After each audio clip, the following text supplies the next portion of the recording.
우리 옆 사람들과 인사하겠습니다. 사랑합니다. 예, 환영합니다. 잘 오셨습니다. 예, 사랑합니다. 예, 그래요.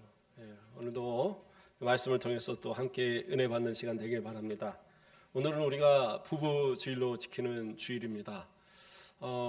우리 또 연세가 많으신 분들이 있다 보니까 혼자 된 분들도 여럿이 있고 또 아직 결혼한 분들도 있고 또 이런 여러 사정이 있지만 그러나 부부에 대한 설교는 우리의 후손들을 위한 것이기도 하고 젊은이들을 위한 것이기도 하고 우리 또 장로님이 기도하셨지만 가정 가운데 서로가 또 부부의 역할을 통하여서 화목해야 될 이유도 있는 거니까 오늘 이 말씀들을 통해서 또 1년에 한 번 하는 설교잖아요. 그러니까 함께 또 말씀을 통해서 은혜 받는 시간 되길 바랍니다. 사실은 뭐 저도 결혼한 지가 20여 년이 됐지만 돌아보면 그렇게 긴 시간은 아닌 것 같습니다. 우리 오래 이렇게 회로하면서 사시는 분들을 보면 사실은 우리 그쵸, 우리 양혜문 집사님이나 이렇게 나와서 한번 강의를 하셔야지 인생을 이 정도는 같이 살아봐야 사는 거다 뭐 이렇게 하실 것 같아요. 그런데 저는 그 연수만큼은 안 되지만 그러나 하나님의 말씀을 통하여서 이 시간 함께 은혜 받고자 합니다. 제가 최근에 무슨 이렇게 TV를 틀다가 어떤 뭐 쇼프로인 것 같은데 외국에 나가서 뭐 이렇게 여행하면서 이렇게 하는 뭐 그런 프로인 것 같아요. 그래서 남녀 연예인들이 뭐 그 어떤 외국의 양조장을 찾아갔더라고요. 술 만드는. 그런데 부부가 운영을 하는 것 같아요. 나이 드신 부부가. 그래서 그 양조장을 남편이 아내를 위해서 만들어 줬답니다. 아내가 술을 좋아했나 봐요. 제가 딱 그 장면만 어떻게 틀어서 봤기 때문에 제가 어떤 프로인지는 잘 모르겠습니다. 그랬는데 너무나도 그렇잖아요. 이 큰 뭐 양조장을 아내를 위해서 만들었다니까 정말 금슬이 좋아 보이잖아요. 그러니까 우리 한국 연예인 한 명이 물어본 거예요. 만약에 다시 태어나도 이 아내분과 결혼하겠습니까? 물어본 거예요. 그러면 이 큰 선물을 할 정도니까 당연하다고 생각을 했는데 그냥 조용하는 거예요. 갑자기 대답을 못해요. 가만히 있습니다. 그러니까 못 들은 줄 알고 또 재차 묻는데도 가만히 있는 거예요. 대답을 못해요. 그러니까 서로가 멋쩍으니까 막 말을 바꿔갖고 뭐 그럴 수 있죠 막 하고 있는데 참 그렇잖아요. 예, 정말 사랑해서 모든 것을 이렇게 다 줄 것 같이 막 그렇게 보였는데 막상 다시 태어나면 같이 살 거냐고 그랬더니 대답을 못하는 그 모습을 보면서 그냥 이렇게 웃으면서 보는 그런 부분이었기도 했지만 그러나 과연 그러한 질문이 주어졌을 때 나는 그래도 우리 아내와 우리 남편과 나는 살겠습니다. 몇 명이나 될까요? 그런 생각이 들어봅니다. 그러면서 제가 인터넷을 한번 뒤져보니까 통계가 있더라고요. 내가 다시 태어나도 우리 아내와 나는 살겠다. 30몇 프로 정도 되더라고요. 남자들 경우에는 30몇 프로는 내 지금 아내와 살겠다. 물론 이제 거기에서 뭐 다른 이야기들도 쭉 있겠지만 그러면 여자들은 어떻게 하느냐? 살겠다는 통계를 안 내고 안 살겠다는 통계를 냈더라고요. 절대 내 남편하고는 안 살겠다고 말한 사람들이 한 40몇 프로 정도 되더라고요. 그러면 한 50몇 프로는 살겠다느냐? 그건 아닌 것 같아요. 뭐 혼자 살겠다 이런 거 다 해서 한 거고 어쨌든 40몇 프로는 싫다라고 얘기를 했다라고 하더라고요. 자, 어쨌든 부부라는 것, 뭐 세상 사람들은 이게 뭐 다음 생이 어쩌고 이런 얘기하지만 우리는 그런 게 없어요. 하나님께서 창조하신 우리의 삶은 딱 이 삶이 끝이에요. 그래서 길게 살아봐야 몇 년을 같이 살까요? 함께 장수하면서 이렇게 오래오래 사시는 경우가 많지 않아요. 제가 좀 전에도 얘기했지만 우리 양혜문 집사님 우리 또 김경옥 권사님 이렇게 오래 같이 장수하며 지내시는 부부가 많지 않으십니다. 한 분이 장수하면 한 분은 좀 더 일찍 돌아가시고 이러지. 그런 것처럼 참 오래 같이 산다는 것이 참 쉬운 일은 아닌데 그 인생 이게 두 번 반복된다면 뭐 선택의 여지가 있겠지만 그렇지 않아요. 한 번의 인생입니다. 그러니까 또 어떤 분은 그런 얘기를 하더라고요. 부모님하고 사는 게 보통 결혼하기 전까지 길어야 30몇 년인데 그리고 나서 남편하고 같이 사는 거는 한 이래저래 한 5, 60년 이상 산다는 거예요. 그러니까 그 힘든 시간을 어떻게 다 같이 사느냐, 한 절반만 사고 헤어지는 게 맞지 않느냐, 뭐 이런 농담도 하더라고요. 그런데 성경은 그렇게 이야기하지 않습니다. 예수님께서도 말씀하신 건 뭐예요? 하나님이 짝지어 주신 것을 사람이 나누지 못할 것이다 라고 분명하게 얘기를 하셔요. 어디 나옵니까? 마태복음 19장 6절에 그런즉 이제 둘이 아니요 한 몸이니 그러므로 하나님이 짝지어 주신 것을 사람이 나누지 못할지니라. 우리는 어떻게 보면 결혼이라는 것을 너무나도 쉽게 생각을 하는 경향이 있습니다. 그도 그럴 것이 부모와 또는 부모와 자녀들 또 형제들 이런 경우는 혈연으로 맺어 있잖아요. 그러니까 싫든 좋든 그냥 호적이의 가족으로 되어 있어요. 내가 너를 호적이에서 파버릴 거야. 친자는 파버릴 수가 없습니다. 법적으로. 불가능한 일이에요. 양자는 가능합니다. 양자는 파양을 할 수가 있어요. 그러나 친자는 안 돼요. 내 호적이 한번 올라가면 절대 못 뺍니다. 그래서 가끔 뭐 호적에 파버린다? 그러니까 자식들이 파버리려면 파보시라고 막 덤비는 거예요.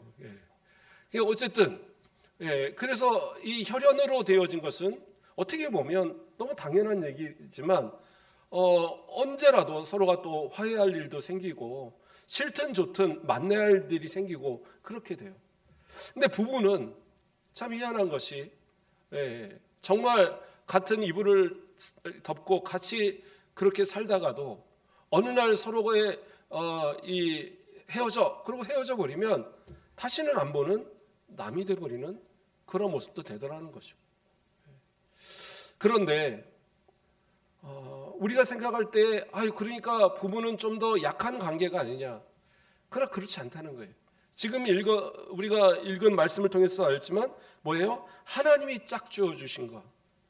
그러니까 우리 그리스도인들은 분명한 생각을 가져야 할 것이 부부가 된다는 것은 뭐예요?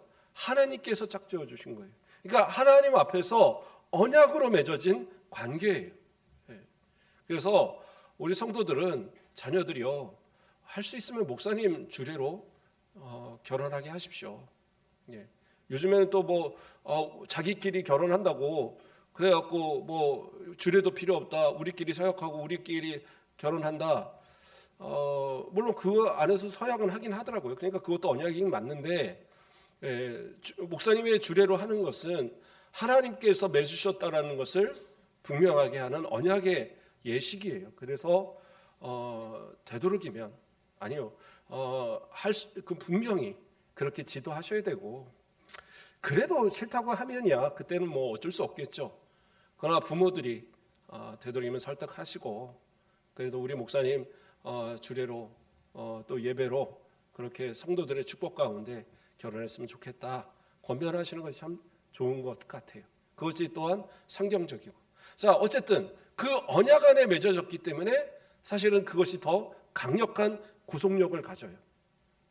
왜? 하나님이 딱 맺어놨었기 때문에 그것을 띄우려고 해도 그것이 마음대로 띄느냐 그게 아니다라는 거죠. 구약에서 언약이라는 개념은 상당히 강하거든요.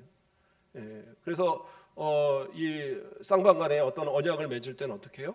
짐승의 사체를 반으로 갈라놓고 그 사이를 서로 지나다니거든요. 그게 언약의 개념입니다.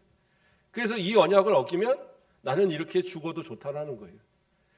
그럴 만큼 언약은 강력한 힘을 갖는데 바로 부부의 간의 관계도 그와 마찬가지다라는 거예요. 그러면 목사님 절대 헤어지면 안 되는 겁니까? 뭐 헤어지는 방법은 전혀 없습니까? 성경은 얘기하죠. 예, 음행에 대한 경우, 간음에 대한 경우는 헤어질 수 있어요. 예, 부부가 서로의 언약을 깬 거기 때문에 가능합니다.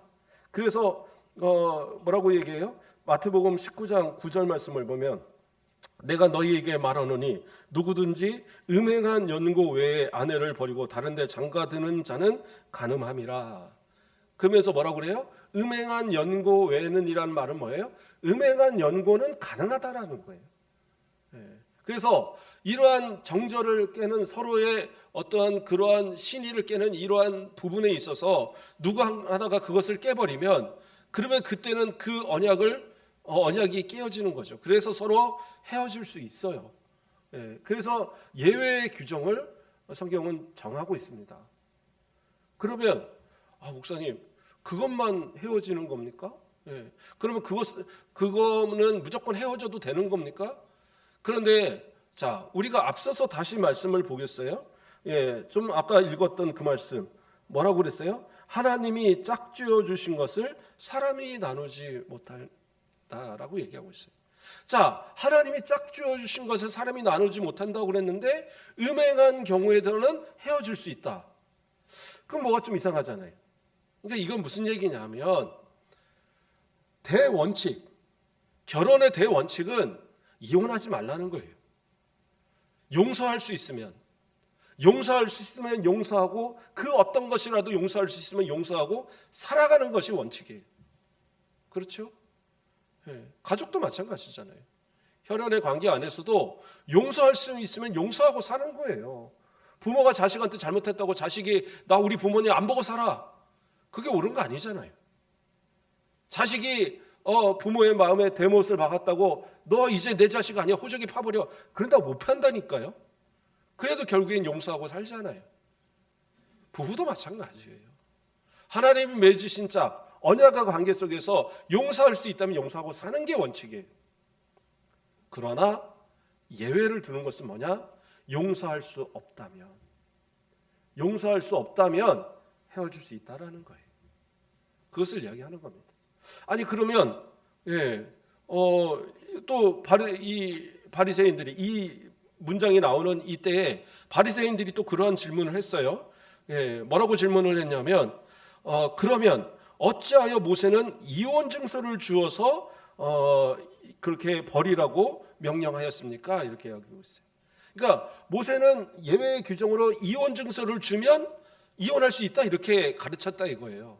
그러니까 이것을 그대로 받아들여서 예수님 시대까지 유대인들이 어떻게 했느냐? 부인하고 나 헤어지고 싶어. 그러면 이혼 증서 써갖고 다 주고 당신 가. 그리고 헤어졌단 말이에요. 그러니까 이게 옳은 줄 알았어요. 근데 예수님이 뭐라고 얘기를 하시냐면 마태복음 19장 8절을 보면 예수께서 이르시되 모세가 너희 마음의 완악함 때문에 아내 버림을 허락하였거니와 본래는 그렇지 아니하니라 얘기하고 있어요. 그러니까 너희의 완악함 때문에 너희의 죄 때문에 너희의 죄악의 그 성품 때문에 그래서 이혼 증서를 주라고 허락했다라는 거예요. 이게 무슨 얘기냐면 이 당시에 여인들은요 지금처럼 그렇게 큰 소리를 낼 수 있는 그런 시대가 아니었습니다. 여인들은 계수에도 들지 않았어요. 숫자를 셀 때도 넣지 않았습니다. 그래서 뭐 오병이어의 그 5천 명을 먹이고 이런 데도 보면 여자와 어린아이를 제외하고 남자들만 5천 명이다라고 이렇게 표기를 한단 말이에요. 그러니까 여자들에 대한 그러한 아주 그 뭐라 그럴까요? 대우가 너무나도 바닥이었던 그런 시대입니다. 그런 시대에 여인이요, 이 성경에서 음행한 이러한 이유로 헤어질 수 있다라고 하니까 어떻게 해요? 남편이 이 아내가 마음에 안 들어요. 그러면 새 장가 들고 싶으니까 어떻게 해요? 억지로 누명을 씌워서 쫓아내버릴 수가 있단 말이에요. 그렇게 해서 쫓겨나 버리면 여인은요 아무데도 제가도 못합니다. 어디 가서 일도 제대로 못해요. 그냥 거지처럼 살아가야 되는, 심지어 자기의 친정도 못 돌아갑니다. 왜? 너무 창피하던 거잖아요. 쫓겨나는 그런 소박당했다. 그러니까 그런 정도로 아주 비참한 상황에 벌어질 수 있기 때문에, 그러나 이혼 증서를 받아서 나가면 그 사람은 재혼할 수가 있어요. 그래서 재혼의 권리가 생기기 때문에 그렇게 이혼 증서를 주라고 이야기한 거지. 그래서 그것은 이 사람들이 완악하고 이 죄악이 가득한 이러한 모습 때문에 그 안에서 연약한 사람들을, 연약한 여인들을 보호하기 위한 보호의 방법이었단 말이에요. 그것이 마치 자유롭게 헤어져도 되는 것처럼 이렇게 착각하지 말라는 거예요. 그래서 예수님은 뭐라고 그랬어요? 본래는 그렇지 아니하니라. 그래서 본래는 아니다라는 거예요. 아니 목사님, 그러면 절대 헤어지면 또 안 되는 겁니까? 그건 또 아니죠. 어떤 분이 그런 질문을 저한테 예전 했어요. 목사님, 성경에 음행하는 연고 외에는 헤어지지 말라 그랬는데 제가 아는 어떤 여인은 폭력으로 너무 많이 맞아서, 정말 남편한테 너무 많이 맞아서 막 몸이 안 좋을 정도로 그렇게 되더라는 거예요. 몸이 그리고 거의 뭐라고 표현할까요? 죽을 위기에 이렇게 놓여 있는 그런 경우가 있다라는 거예요. 그런데도 같이 살아야 합니까? 그런데도 같이 평생을 해야 되는 겁니까? 이렇게 질문을 하는 거예요. 근데 실제로 이러한 질문을 했던 사람들, 이러한 것 때문에 고민했던 분들 중에 남편한테 맞아서 죽었다는 얘기들도 저는 들어봤어요. 그러면 그렇게 죽어가는 것이 올바른 거냐? 그게 믿음을 지키기 위해서 절대 헤어지면 안 되고 그러한 모습으로 살아가는 것이 옳은 거냐? 근데 그건 아니죠. 아닐 겁니다. 그래서 대원칙은, 제가 분명히 얘기합니다. 대원칙은 헤어져서는 안 되는 게 맞아요. 서로가 사랑하고 끝까지 서로에게 그 신뢰 가운데 언약의 관계 속에서 아름다운 가정을 꾸며가는 것이 대원칙이고 맞는데, 여기서 말했던 이 모세가 이 이혼 증서를 주라고 했던 이유가 뭐였어요? 너희 마음의 완악함 때문이라고 얘기를 했잖아요. 그러니까 이것은 결국에는 어떤 의미였어요? 약자를 보호하기 위함이었어요. 음행 때문이 아니라 음행이라는 그 이유로 인해서 거짓으로 모함을 당하고 때로는 버림받을 그런 여인들을 보호하기 위한 보호의 방법으로 이혼 증서라는 것을 만들었거든요. 그러니까 결국에는 이 얘기는 뭐냐 하면, 그러한 생명의 위협을 느낄 그런 상황, 때로는 요즘 같으면 어떻게 해요? 정신적인 어떤 그런 아주 이 폭력이죠. 실제적인 폭력은 안 할지라도.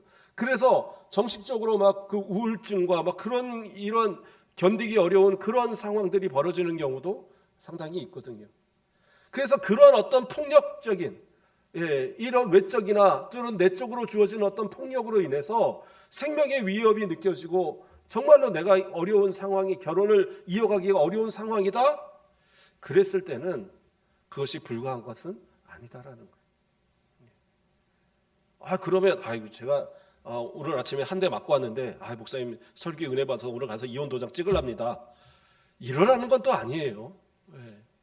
서로 가운데 노력을 해야죠. 남편이 내가 진짜 죽을 죄졌네. 내가 왜 그랬지? 내가 미쳤나 봐. 내가 진짜 말씀 듣고 은혜 받아서 술도 끊으려고 그랬는데 내가 그 한 잔 때문에 이렇게 해갖고 내가 가서 사고를 치네. 잘못했어. 그랬을 때는 그냥 넘어가면 안 돼요. 고칠 수 있는 방법을 찾아야죠. 그러면 나하고 같이 저기 보건소 갑시다. 가갖고 우리 술 끊는 거 좀 상담 좀 받고 뭔가 좀 이 잘못된 욱하는 것도 좀 가서 치료도 받고 우리 좀 그렇게 합시다. 그래서 같이 고쳐갈 수 있는 방법을 찾아야죠. 그런데도 이거 뭐 그거야. 남자가 그럴 수도 있지. 뭐라고 그러죠? 뭐 솥단지하고 뭐 아닌가요? 뭐 북어하고 뭐 어쩌고 뭐 며칠에 한 번 어쩌고 이런 얘기하면은요. 그때는 갔다가 헤어져야죠. 같이 어떻게 살겠습니까? 그런데 그러한 부분에 있어서 서로가 용서할 수 있고 또 그 사람이 고치려고 하는 노력을 갖고 그래서 그것을 같이 막 고쳐갈 수 있다고 한다면 그것도 참고 또 품어줄 수 있는 것이 부부가 될 수 있겠죠. 그러나 그렇다고 그래서 당신 무조건 참아야 돼 라고 누군가 강요한다? 사실 그것도 옳은 건 아닌 것 같아요. 그래서 그 생명이 만약에 끊어지는 경우가 생긴다. 그 책임을 누구에게 물겠어요? 그래서 성경은 대원칙은 헤어져서는 안 된다라는 거지만, 그러나 용서할 수 없다면, 정말 그것으로 상처가 되고 또는 위협이 되고 내가 약한 자가 정말로 그것을 인하여서 큰 피해를 얻을 만한 그러한 관계라면 헤어질 수 있다라고 가르치고 있는 거예요. 또 하나의 경우는 뭡니까? 오늘 우리가 바라본 본문의 이야기입니다.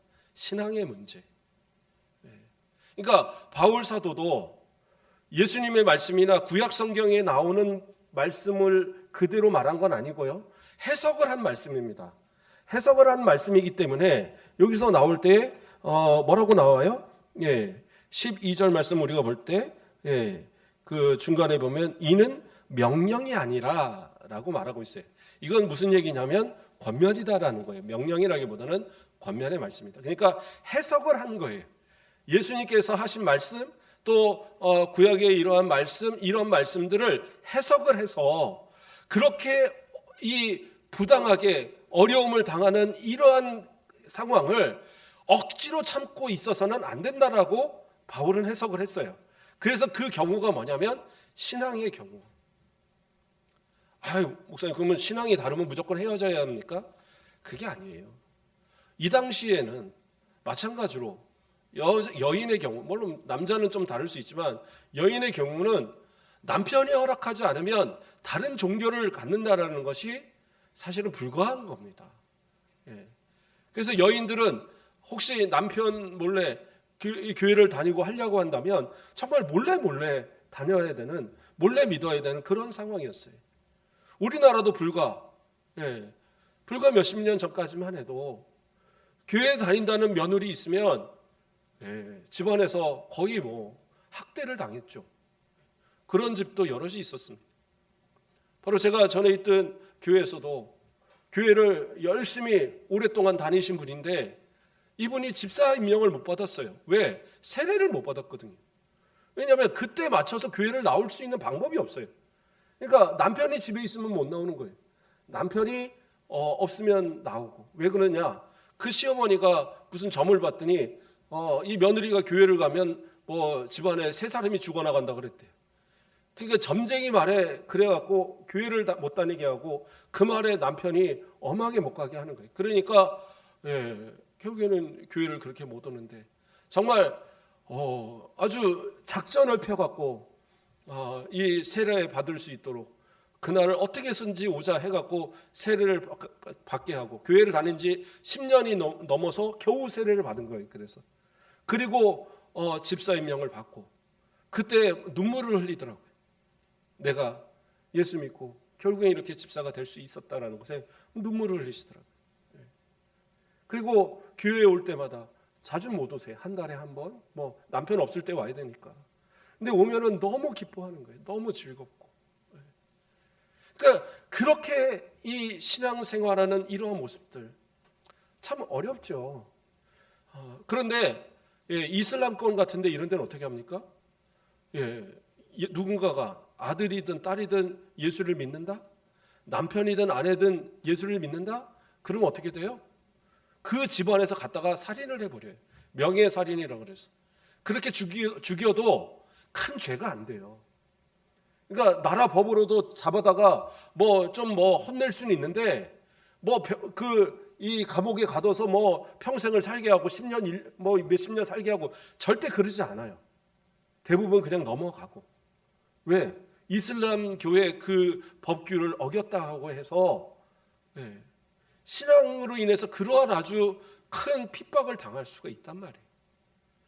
물론 이 예수님 시대에 이때의 모습 속에서 그러한 어떤 이방이나 이런 지역에 그 정도까지 아니지 않겠느냐 말할 수도 있겠지만, 그러나 이방 신들을 열심히 섬기는 그들 가운데 누군가가 예수를 믿는다고 그러는데 그것을 그냥 방조할 그런 경우들이 사실 많지 않아요.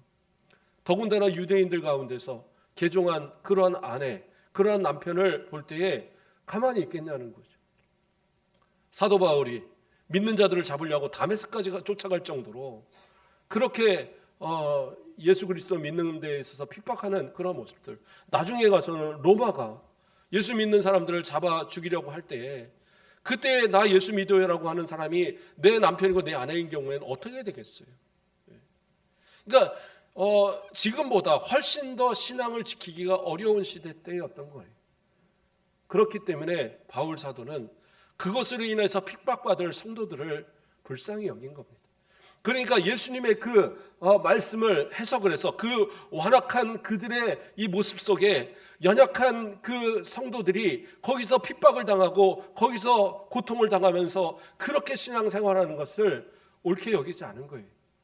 그래서 그때는 헤어지려면 헤어질 수 있다라고 얘기하고 있어요. 그런데 분명히 헤어질 수 있다고 얘기했는데 또 다른 얘기를 합니다. 뭐라고 얘기를 해요? 그런데 13절에 보면 어떤 여자에게 믿지 아니하는 남편이 있어 아내와 함께 살기를 좋아하거든 그 남편을 버리지 말라, 이렇게 하고 있어요. 그러니까 신앙의 문제로 핍박을 받아서 더 이상 살 수 없는 경우에 헤어질 수 있는데 남편이 그러는 거예요. 아니, 당신 신앙생활 해도 돼, 괜찮아, 나는 당신하고 사랑해서 도저히 못 헤어져. 그럼 같이 살라는 거예요. 예. 나는 신앙이 다르니까 안 되겠어, 그러지 말라는 거예요. 남편도 아내도 마찬가지로 이 아내가 남편한테 나는 솔직히 하나님은 잘 못 믿겠는데 그런다고 그래서 나 당신하고 헤어질 마음은 없네, 나 정말 당신 사랑해, 나 끝까지 당신 잘 섬기며 살게. 그러면 어떻게 해요? 헤어지지 말라는 거예요. 그러니까 신앙이 왜 믿지 않는 사람하고 내가 결혼하거나 또는 함께 안 믿는 가운데 한 사람이 신앙을 가졌다고 그래서 그것이 헤어짐의 어떤 이유가 되느냐? 이유가 되는 건 아니에요. 불가피한 경우를 얘기하는 거지. 다시 처음으로 얘기하지만 대원칙은 뭐예요? 하나님이 짝지어준 것을 사람이 나누지 못해요. 그러니까 믿지 않는 남편과 믿지 않는 아내, 믿는 남편과 믿지 않는 아내, 서로 간에 이렇게 결혼을 했다고 해서 그것은 인간적으로 맺어진 거고 하나님이 짝지은 것이 아니다, 이게 아니라는 거예요. 그것도 하나님이 짝지으신 거예요. 왜? 언약 안에서 맺어진 관계잖아요. 그렇기 때문에 서로에게 있어서 분명한 그 의무를 다할 그러한 이유가 분명히 있는 겁니다. 그리고 또 하나의 이야기를 하시지. 뭐라고 그래요? 그렇게 함으로써 뭐예요? 15절 말씀에 혹 믿지 아니하는 자가 갈리거든 갈리게 하라.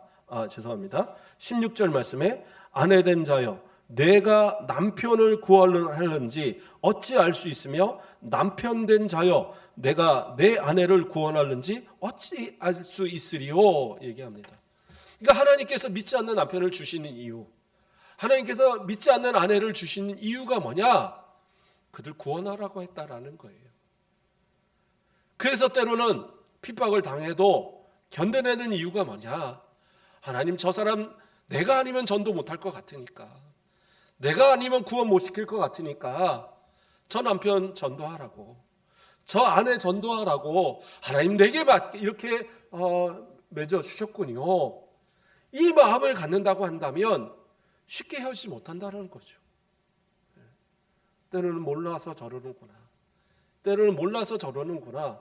그리고 용서하고 이해할 수 있는 그런 마음이 있다면 용서하고 품어가는 것이 또 그것이 올바른 그런 신앙의 성도의 부부의 모습이다라는 거예요. 목사님이 갑자기 이혼에 대한 이야기들을 하십니까? 그러나 이러한 것에 대한 성도들이 분명한 생각을 가질 수 있어야 돼요. 이것이 없다면 그냥 님에다가 점 하나 찍으면 남 되는 거니까 도장 하나 찍으면 남 될 수 있어요. 그런 마음 가지셔는 안 돼요. 세상에서는 호적이라는 이런 거에 혼인신고서라는 도장을 통해서 부부가 되고 이혼 증서라는 것을 통해서 남이 되지만, 그러나 우리 그리스도인들은 그게 아니에요. 하나님이 맺으신 짝은요, 그것으로 깨어지는 것이 아니에요. 그래서 하나님 앞에서 정말 가정을, 또 사랑하는 남편, 사랑하는 아내를 내가 사랑해서 결혼을 했다고 한다면 그것을 끝까지 이어가려고 하는 노력과 또한 그런 책임이 우리 가운데 있는 거예요. 그래서 성경은 또 여러 말씀으로 인해서 남편과 아내의 의무들을 이야기하죠. 오늘은 제가 간단한 한 말씀만 좀 드리고 말씀을 정리하고자 합니다. 그 골로새서의 말씀을 보면 3장 18절에서 19절 말씀에 보면 아내들아 남편에게 복종하라 이는 주 안에서 마땅하니라 남편들아 아내를 사랑하며 괴롭게 하지 말라 이렇게 말씀하고 있어요. 남편에게 뭐라고 합니까? 복종하라고 아내에게 얘기합니다. 복종하라고 하니까 무조건 모든 악한 일 이런 거 다 복종하라고 하는 거냐? 그건 아니죠. 부부로서의 의무를 얘기하는 거예요. 부부로서 아내가 남편에게 해야 될 그러한 의무에 대해서 복종하라는 거예요. 그래서 때로는 어떤 분들은 그래요. 남편이 나한테 제대로 안 하니까 그러니까 나도 못 하겠어. 반대로 생각하십시오.